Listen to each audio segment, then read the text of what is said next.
Hello everyone, I'm excited to announce that the 4th annual New Polity Conference will be held on May 24th and 25th of the year 2024 here in Steubenville, Ohio. The title of the conference, Therefore, Should We Destroy the Servers? I'm also very pleased to announce our keynote speaker for the event will be Matthew Crawford, author of such bangers as Why We Drive and Shop Class as Soul Craft. Get your tickets now, newpolity.com/events.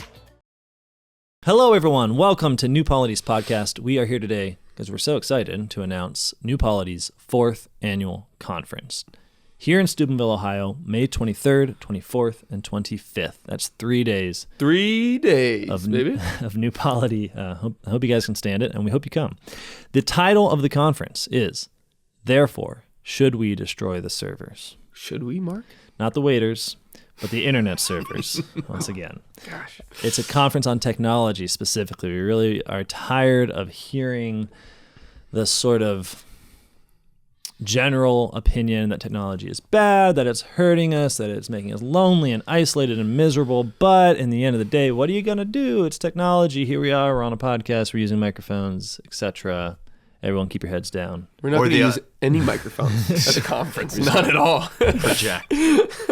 Or equally the idea that technology is neutral. Yeah, Right? it's just how you use it. It's just a tool. It's how you use it. Yeah. It seems to me, I don't know how you guys feel, that Christianity gives us the resource to understand technology, not just as this or that device, but as a total way of looking at the world. It's a sort of instrumentalizing way of looking at the world, a utilitarian way of looking at the world, and also a way of being towards the world that sort of presumes that it's scarce, that God is not going to take care of us, and that the whole thrill and excitement of human life is whether we can be clever enough to find ways to live a little longer and scrape out a little more comfort for ourselves because we're not going to get it from any sort of natural order.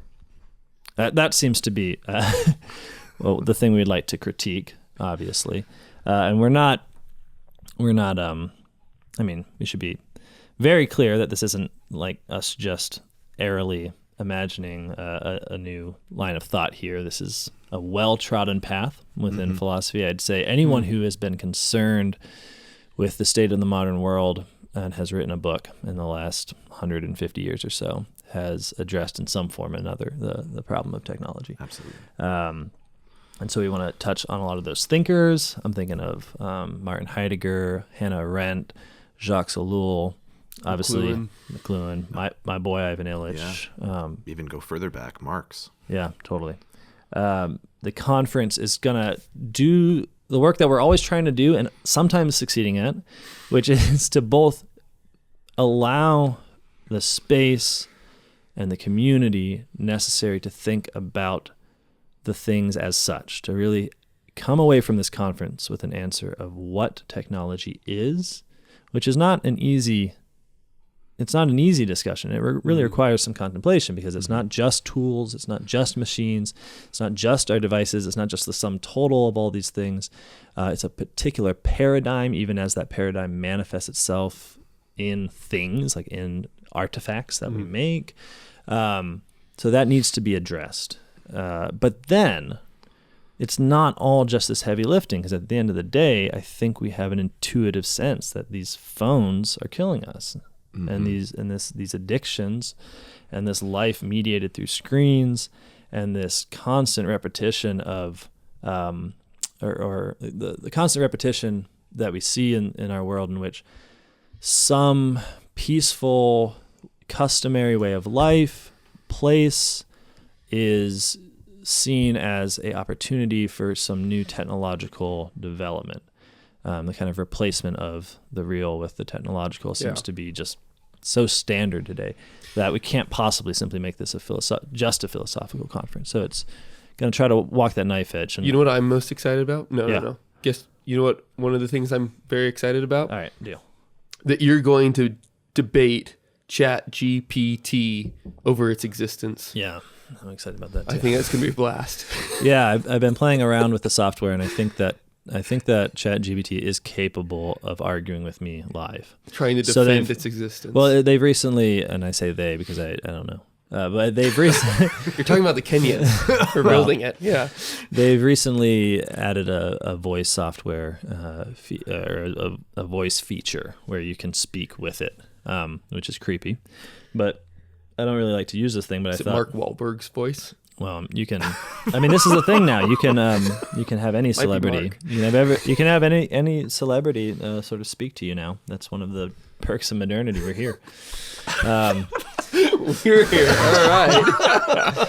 That'd be terrifying. So I'm gonna debate. Yeah, I'm gonna debate ChatGPT and see how far that gets. You know what? Also, I'm most excited Yeah, about, what else? or one of the other things I'm most excited about, that you're going to debate somebody over this resolution.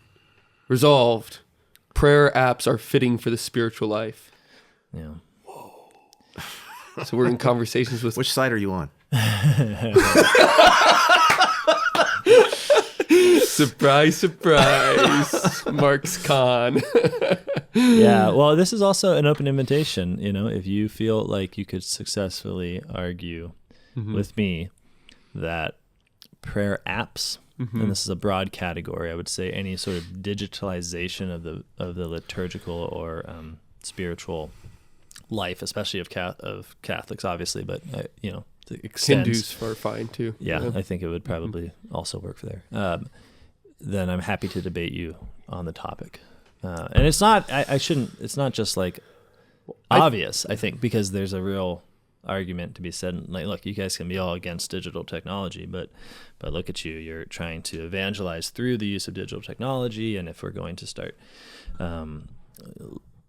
really living into this world and not some fantasy world, then the church needs to be as present through our social media accounts and through our devices as it is through anything else. So that's and that is a good argument, and I think it's one worth having.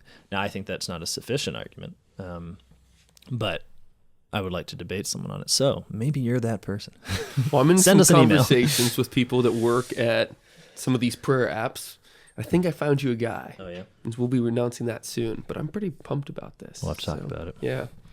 But all of this is pretty much what you could expect, I think, from a New Polity conference, where you want to take some Good controversial beer, good bread, good controversy. controversial beer, some good food, really great community, great company, a beautiful time. We always try to open up as many guest homes in Steubenville as we can, so that you guys get to experience not just us talking to you, but also the sense of something radical and exciting happening here in the USA.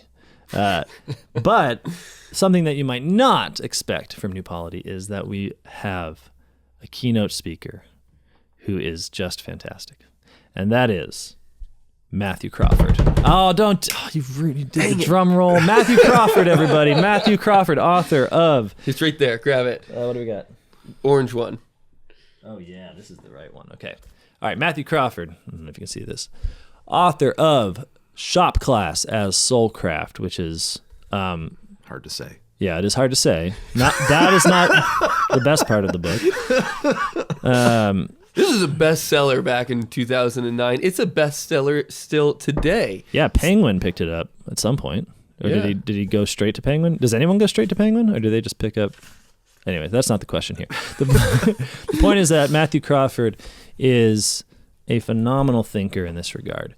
And one of the reasons why we're especially excited that he's coming to Steubenville to talk to us is because he is someone that without a doubt understands, loves, and is constantly using machines. Now, especially you might know him as the guy who wrote Why We Drive, which is a defense of driving over and against its automated future.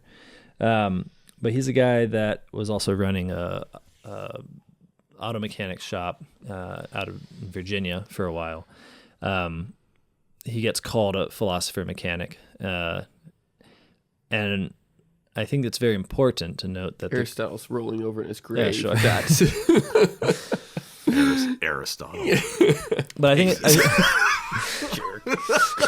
one of the things that's very important about having someone like Matthew Crawford to kind of guide us through this conference and to be with us and to think with us is that the critique of technology does not come from outside of the use of machines, the understanding of machines, kind of being within that world.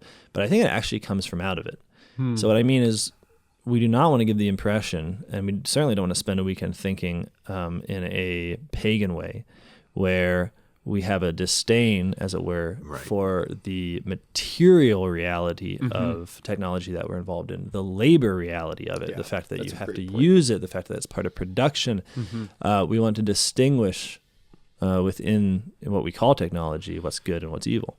And so I think Matthew Crawford would be a big help with that, because you might look at me and say, well, yeah, but you're, pathetic in terms of, like, you've probably never even used your body in any meaningful way, and you don't know how electricity works. And it's like, yeah, true. I don't understand that at all. I don't either. So we've got someone. I use it as an example of magic with my children. Like flipping a light switch. Yeah. Is that right? That's bad of me to do. But anyway. There's a separation of cause and effect. Is magic real? It's like, watch. I flip the light switch. I don't know how that works. There's no obvious cause to this effect. Yeah. So having someone that at least ostensibly knows about some of these realities, these arcane realities, I think will help. Science is just magic that works. Isn't that your line? Sorry, I'm still caught up on this. Yeah. Well, no, I mean that's a fair place to start. We need to tell anything about the conference where we talk a little bit about technology. If you're gonna register, you got to do this. newpolity.com/events. And also a fun one for this year is that we're gonna have a little gala dinner. So we usually run off ourselves with some of our speakers and have dinner at the greatest restaurant in all of Steubenville, which is in Wintersville. And this time we're inviting you. Some might call it the only restaurant in all of Steubenville, which is in Wintersville. But it is very good. No, it's an awesome restaurant. Yeah. And so we're inviting you to join us there. So register for that as well, and we will keep the fun going. Drinks being poured, the food being consumed, and a time I think to being chuckled. A time I think to hang out with us in a way that we might not have time for when we are running around conferencing. So, yes, please register. I think tickets are $150. Early bird, $150. $150. So if you get it now, go for it. And again, we will try our best to keep your costs down by getting you a house. We hope we can house everyone. We think this one's going to be pretty big, so we'll see. If you walk here, we'll also keep costs down. It's true. Right. Yeah. Next point, please. Okay. So there will be much more to say, but we are busy confirming all of our speakers and making sure everyone is on board. So we don't want to give away too much and then have to retract it later. So I think just to whet our appetite a little bit, we can think about technology here together. And I think you know what the archetypical type of technology was for the Greeks? No. Fire from the gods. I thought you were going to say slaves.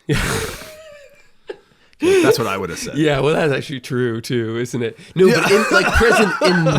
but well, that is actually de facto true. Where it is, I think, the archetypal form of technology.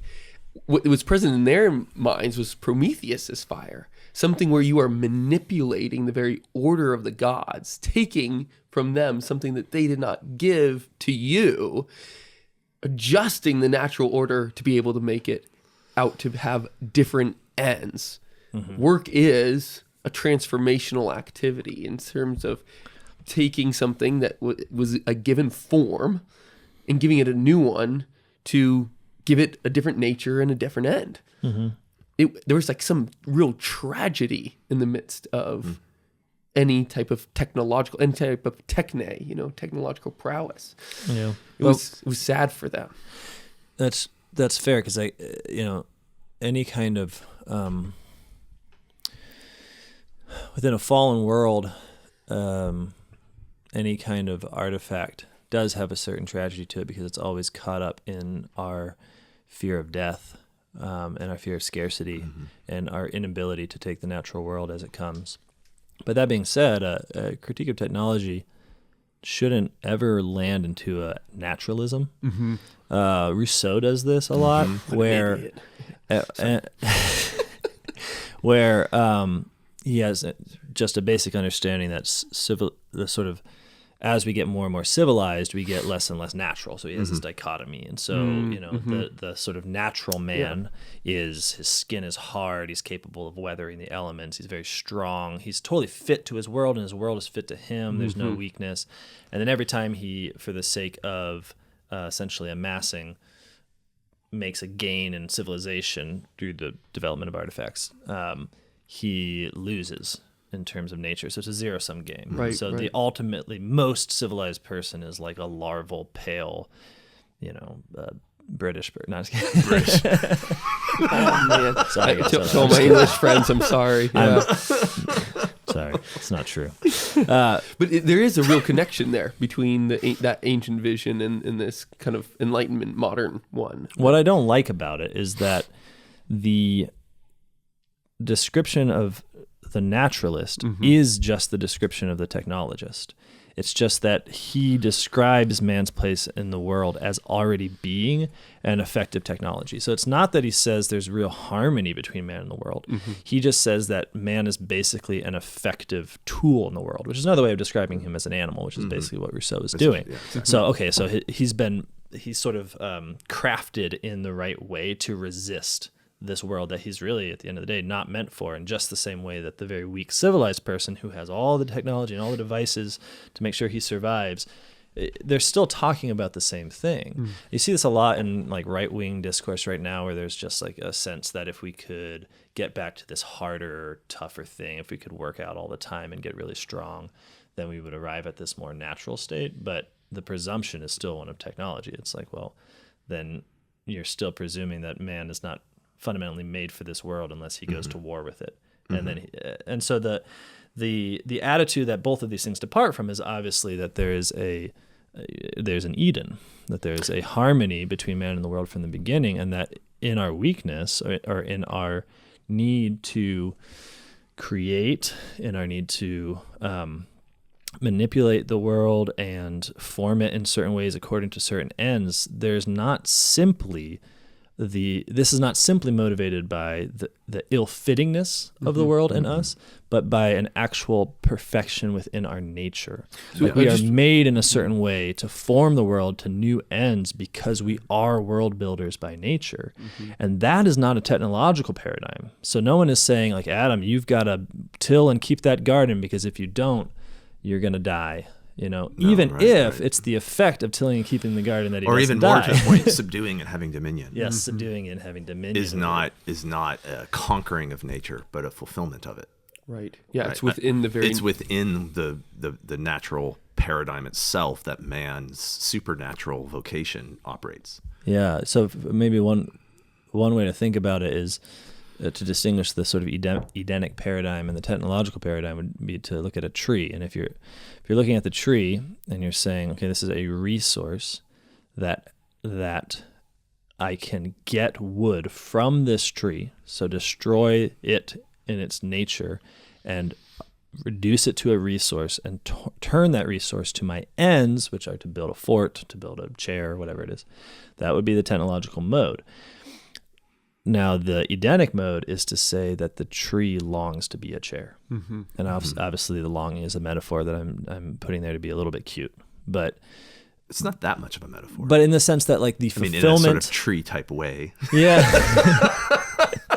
Sort of a dryadic way. Oh, man.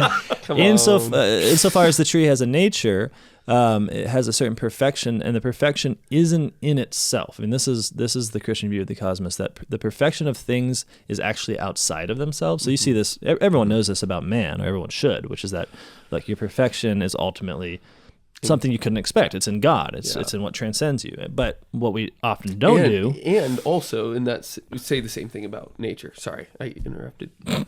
But what we don't often do is say that relationship that we have to God, where the fulfillment of our nature is precisely in being transcendently given a gift that we couldn't expect, so we actually perfect ourselves outside of ourselves. This is also true of dogs and trees and everything. I perfect the tree. Right. I mean, I don't actually, but You could. Could. Maybe you ought to. Have you thought about that, Mark? And it's true that just as man cannot fulfill his own nature by himself, he actually needs more powerful agent above him, the angels and God, to reach down and to fulfill him. So ain't those things that are beneath us, animals and plants, actually need us to be able to fulfill their nature too. Mm-hmm. It's the huge, it's the linking arm stretch going all the way down, lifting all the way back up. Yeah, and so you can see why when this essentially Christian medieval cosmic vision is lost around, I don't know, something that happened in the 15th and 16th centuries. When this whole vision is really lost, you have the opening of a door to a new paradigm. Now, this is to me very important, that it's not the case that no one thought in the manner that we're talking about before modernity. Okay, like anyone could have this view. In fact, I would say you can't understand sin unless you're presupposing that anyone can look at nature in a technological manner. Right. But the actual word technology, and it's the presumption that it is a sort of natural given category of human affairs, doesn't come into being until modernity. I mean, the actual word is very odd because techne is making, ology or ologia is a study of, right? And where it was first used, study of, am I saying that right? Something like that. Where it was first used, it was in treatises that were sort of cataloging inventions and stuff. It was not ever considered to be something like, well, we just refer to technology generally. That wouldn't have made any sense. Like a technology was a book that included a bunch like of how things. you would use the word biology. Yes, exactly. And you don't use the word biology to refer to an animal. Right, exactly. So even I think now we do. Isn't that weird? It's like it's biology. We talk about like a thing's biology. Isn't that weird? Oh, I guess sometimes people do that. Yeah, and they do it wrongly. It's the same thing. But you can see how as it becomes increasingly not apparent that things have a natural perfection outside of themselves, as this fundamentally Christian vision is lost, then you open the door to simply considering as the natural state of things. I didn't say that correctly. The natural state of things can be convincingly described as one in which we're at odds with the universe and we don't really perfect anything in our nature. We arbitrarily and violently destroy other natures, removing them from their proper ends and redirecting them according to our own ends. And so the dialect becomes one between master and slave rather than between the father and son, or the thing that is less perfect unto the thing that is more perfect. That's what I mean, one of the things that's interesting about that is that part of the classical wisdom is that the master-slave relationship, when totalized, that the master himself ends up a slave of the servile mechanism. And so technology then as an attitude towards the world that, like you're saying, seeks to enslave it, the more total that becomes, the more we aren't even the masters of our constructions, right? And I think we see this with the evolution of machines in a very literal way, where the machines become increasingly less tools that like a human being is operating, and more things that seem to operate on their own, right? And that have power, and therefore we are reacting to the power of the machine, and the machine is like in act, right? It's not something that a human being in act is activating. Like the machine itself is activating potencies or whatever in the world. Yeah. And so the world, we can sort of lose control of it, or it has powers within it that we now have to react to, even though we constructed them. Yeah. Right. And that is the move into a sort of total tyranny. The world is tyranny. You just made sense out of this quote that I've always found very mystical. Jacques Ellul said, technology can be described as the victory of the earth over man. Yeah. Wow. Right. Yeah, I think that's right. One of the consequences of exactly the situation you've described, which is that we end up serving the machines we make instead of using them, is a view of history that that views the passage, that marks the passage of time through the improvement of devices. Mm-hmm. So this has been something that's bugged me for a long time, which is that, you know, when we think about history moving in a direction, we always think of it as getting better and better. And the way that we understand things getting better and better is always not through like anyone being happier and happier, but through devices. So we quite literally measure historical movement by reference to the machines and their evolution, Mm-hmm. as opposed to our own. And I can't think of more of a, sorry, not our own evolution. I don't mean like Our own development. our own development, our own flourishing, right? Yeah, right. So we say like, okay, we know we're better off living now than then because look at, Our bombs, they've never been better. yeah, I mean, look at anything. So you take some, we used to not have any kind of long distance communication, and then we got the phone, and then from the phone we got the cell phone, and now we can, I don't know. Yeah, I mean, I've told you guys, I've made this joke before, but in looking at the technological age,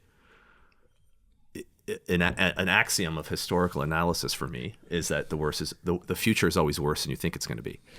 And that's like a joke, but when you're talking about the technological age, there's actually something really to it because of what you're talking about, that at any given period, the human, what's left of the authentically human within its context of technology, imagines what it'll build in the future, right? And it imagines it from wherever it stands in its freedom, human nature, like where we haven't been enslaved to the machine yet.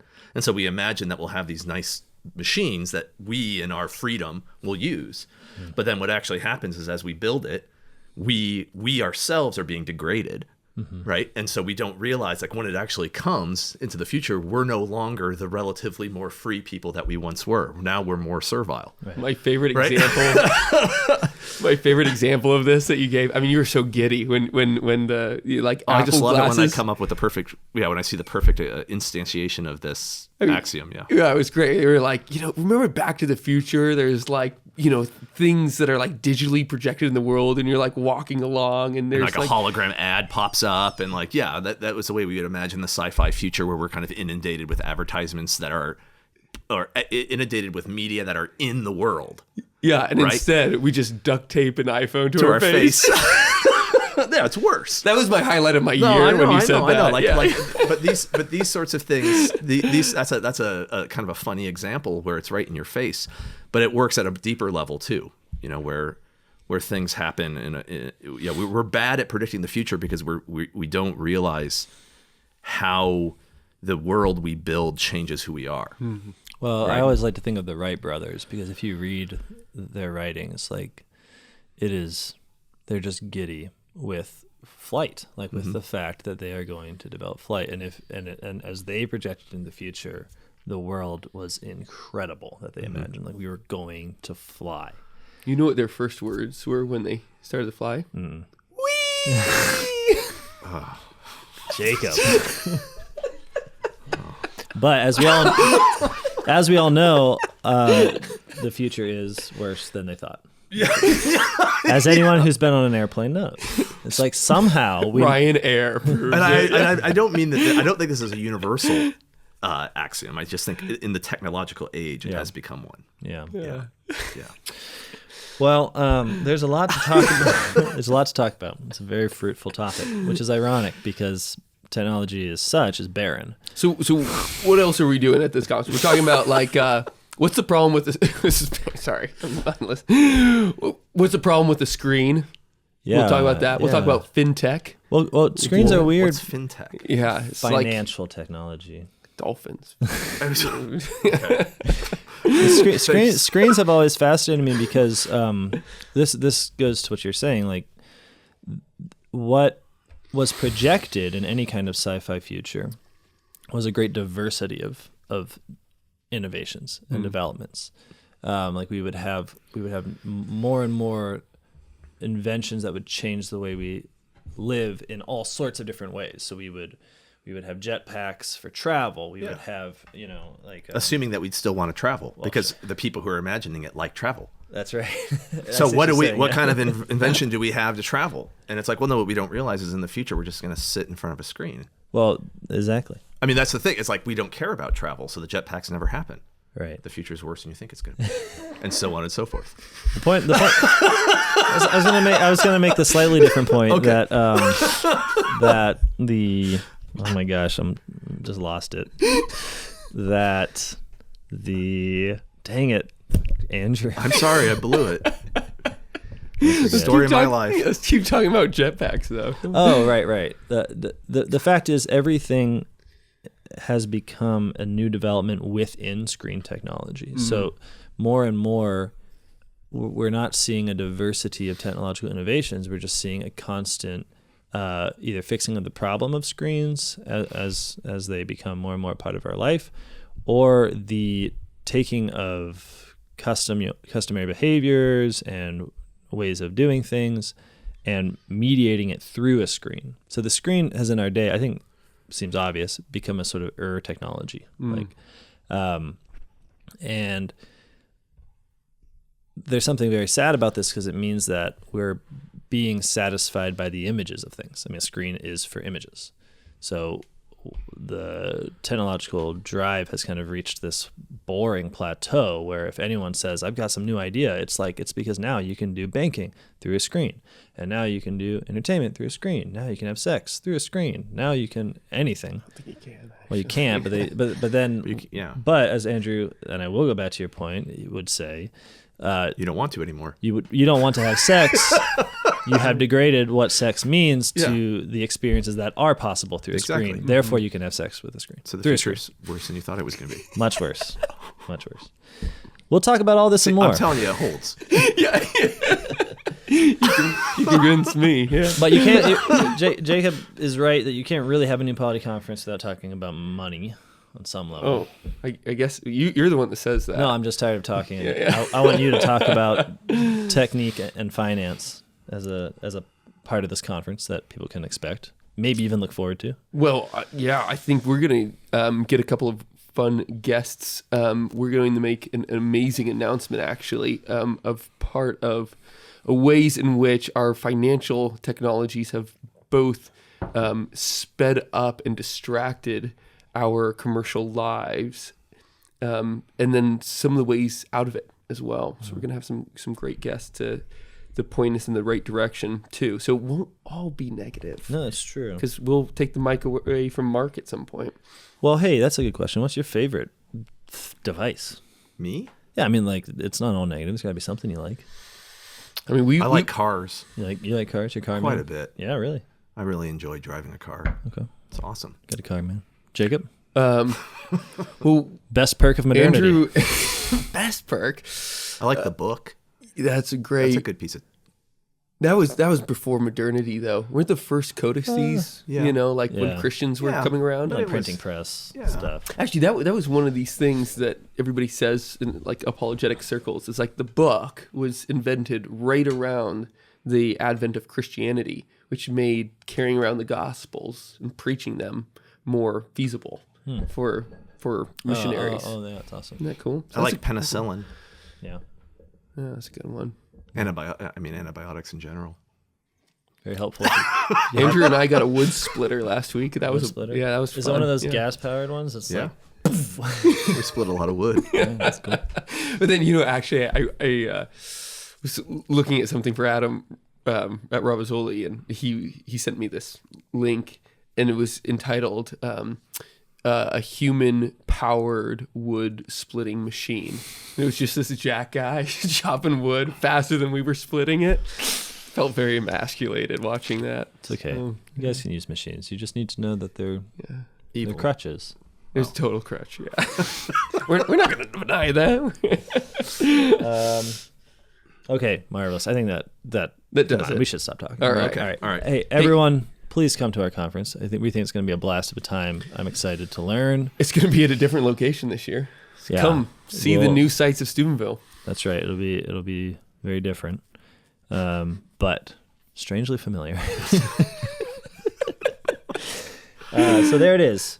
Therefore, should we destroy the servers? I should say we also, as we invite all these guests, we really want them to consider that question, because it's not fair to have a conference where you're really discussing and thinking and critiquing technology and its hold on our lives without answering the bigger question, which is like, well, if that's the case, should we destroy it? Should we destroy it in a meaningful way? And so I want people to think about that and sort of debate among themselves the pros and cons and come to the conference with some sort of opinion. But yeah, there it is. So there's the conference. We're going to be discussing technology. Steubenville, Ohio, May 23rd, 24th, and 25th. Keynote speaker, Matthew Crawford. You can register right now, newpolity.com/events. All right? We'll see you in Steubenville. See you in Steubenville. Bye.